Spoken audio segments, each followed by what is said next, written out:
Hi everybody, I'm Dr. Michael Nusbaum. And I'm Dr. Daria, Klachko, Totten. And welcome to HealthTalks. HealthTalks. So we're going to be talking today about weight loss.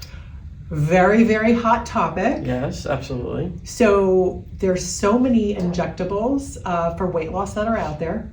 And I think there's some confusion. I know that I have some confusion about which is the best one. What are these meds? How do they work? So we've got an expert here. Exactly. And I'd love for you to be able to take us through it. Yeah, sure. So you have two big categories. I'm sure a lot of you have heard about Ozempic.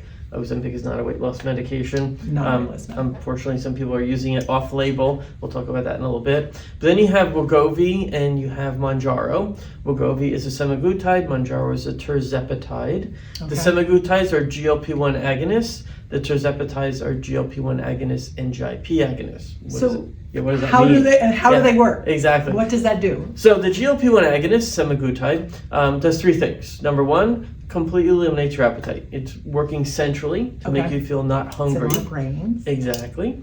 Two, it's going to decrease gastric emptying. So when you eat, you feel full and you're like, good, I'm done. Can't eat anymore. And we'd eat less. Exactly. Three, blocks fat storage. It's doing that by regulating insulin and glucagon secretion. It's also decreasing that risk of having you have dips in blood sugar. A lot of times when you're dieting, you can start carb craving because your blood sugars drop too low. That's such a hard thing to deal with. Exactly, and it's stopping that from happening. Yeah. So that's essentially how that works. Now, with the Mounjaro, since Mounjaro is in the GIP agonism, that's now affecting gastrointestinal motility. So your intestines aren't moving as much. So just like the stomach isn't moving, now you're adding in intestinal motility being decreased. So are we talking about constipation here? Yes, you are. So constipation can happen with both. Yeah. But yeah, it could be even worse with the medications that are GIP agonists as well, like Mounjaro, because the side effects are going to be worse. And I do say this to everybody: when you're taking the medications, you need to increase the medication to the point that it's just starting to be effective. So for semaglutide, just to the point that you're not hungry, you don't need to go any higher. Right. Once you get to that point that you're not hungry, you need to stop it. Otherwise, you can start getting side effects. All right, so let's talk about the two a little bit and what's going on. So with semaglutides, you don't have as much of the side effect. You do have constipation with both, and that's because you're burning fat. So how do we deal with that? You need to drink a lot of water. Yeah. You need to keep yourself well hydrated. Oil and water don't mix. Fat is anhydrous, so when you're going into a catabolic state and you're starting to burn off fat, your body needs a lot of water to help your body do that. And it's going to start using the water. I've had patients come in, they're drinking more than a gallon a day, and they're like, I don't know where all that water is going. I'm barely peeing that off. It's going to help burn the fat. So that's going to happen with both medications. I will get back to the Ozempic a little bit. So one of the things that we're noticing, which is a real problem, is a lot of patients are getting prescriptions for Ozempic for weight loss. Once again, it's not a weight loss medication.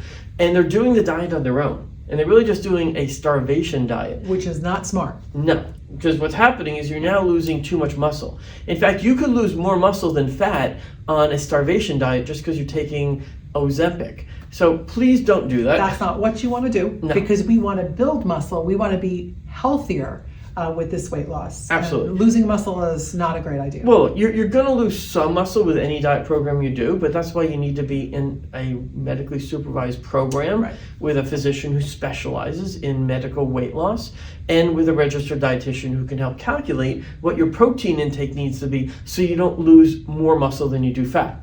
What do we do? Well, we have our program, which is every other week you're actually coming in, you're getting on a body composition machine, and the registered dietitians are looking at that to see how much fat is being lost, how much muscle is being lost. If there's too much muscle being lost, then you need to increase the protein intake. So this is customized, it's individualized to the person. And that's what you need to be looking for.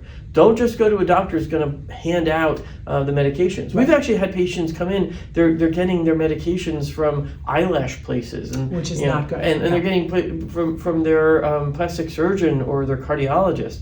If you're going to a doctor who's writing a prescription for you or giving you a medication and they're not helping you and they're not going through a medically supervised weight loss program, you're not getting dietary support from a registered dietitian, that's not a good idea. That's a recipe for disaster, and you're going to have complications. And once you come off this med, you have to know what to do, right? So you don't gain the weight back. Exactly. And I think that's been a huge problem, actually. A lot of patients will lose the weight on one of these medications only to gain the weight back. So we actually have a program here, the genetic diet, where we do some genetic testing and we find out what you should and should not be eating for the rest of your life. Is that what your body specifically needs? Exactly. It's genetically, absolutely. Okay. It's genetically Really based on your body. So that at the end of the diet, we can tell you what your diet needs to be in order to not put the weight back on. Right. And that's been a huge problem. Yeah. And the diet is great to get the weight off, but you have to plan ahead, with help and with instruction of how to now have a healthier lifestyle and how to eat healthy for the rest of your life to keep that weight off. Exactly. And one of the other things that's important too is that none of these medications will affect your metabolism. So if you are suffering from a slow metabolism, maybe you're perimenopausal. Which comes with age, Yep. right? It comes with a more sedentary. Unfortunately, a lot of us have jobs that we're sitting around a lot now. A lot of our free time is spent on the computer or on the phone. Exactly. So our lifestyles are changing, and we need to look at how we can increase our metabolism. And one way is exercise. Right, but even then, if your basal metabolic rate is slow, I mean the exercise is on top of that. But if your basal metabolic rate is really slow because which of is your hormonal resting metabolism. Right, you're going to struggle with weight loss, and these medications aren't going to help. So once again, you need to see a specialist in medical weight loss who's going to help speed up your metabolism using medications and herbals, supplements, plus exercise if you can. Not everybody can exercise. That's a problem too. Yep. A lot of patients come in, they have joint pains. They need a hip replacement. They need a knee replacement. So they're going to struggle. So you need to bring up the metabolism artificially using medications and herbal supplements. And with a lot of these patients, once they lose some of the weight, maybe the motility will start to increase. That they'll be able to do some kind of exercising. Absolutely. Within their limitations. And a lot of patients say that, they've gained so much weight that their joints are just killing them. And you think about it, you're carrying so much extra weight and the joints weren't designed to do that. So once again, if you're going to a doctor who's prescribing a medication or handing you a medication, or maybe you're not even going to a doctor, you're going to some place that shouldn't be handing out those medications, and you're not getting supervised medical weight loss from a physician and registered dietitians, please stop. Seek out somebody who is helping, who knows what to do, and that way you'll lose weight in a healthy way. You have to look for experts in medical weight loss. Absolutely. As always, we're here to help you. I'm Dr. Michael Nusbaum. Dr. Daria Klachko Totten. Thanks for joining us at Health Talks. Thank you.